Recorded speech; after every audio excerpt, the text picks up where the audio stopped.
ঈদের দিন যেখানে থাকার কথা ছিল আনন্দ আর স্বজনদের সঙ্গে সময় কাটানোর ব্যস্ততা, সেখানে এই পরিবারগুলোতে নেমে এসেছে শোকের ছায়া। বাস ও মোটরসাইকেলের সংঘর্ষে অন্তঃসত্ত্বা নারী ও শিশুসহ নিহত হয়েছেন ৫ জন, আহত হয়েছেন অন্তত ২৫ জন।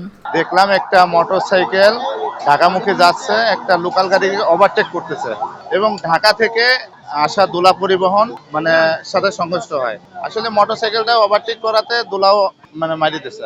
দুর্ঘটনাটি ঘটে গোপালগঞ্জ সদর উপজেলার বেদগ্রাম এলাকায়। ঈদের দিন পিরোজপুরগামী দোলা পরিবহনের একটি বাসের সঙ্গে বিপরীত দিক থেকে আসা মোটরসাইকেলের সংঘর্ষ হলে বাসটি মহাসড়কে উল্টে যায়। স্থানীয়দের দাবি, দ্রুতগতি ও ফিটনেস সমস্যার কারণেই ঘটেছে এমন দুর্ঘটনা।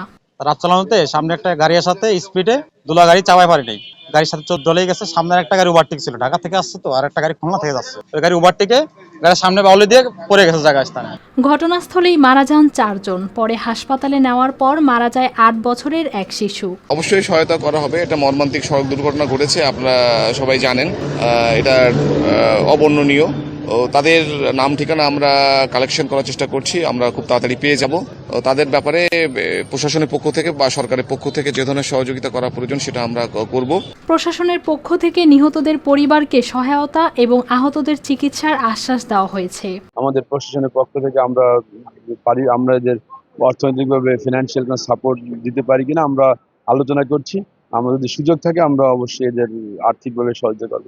স্বজন হারানোর এই কান্না যেন আবারও মনে করিয়ে দিল সড়কে সচেতনতার কোনো বিকল্প নেই। News desk, RTV।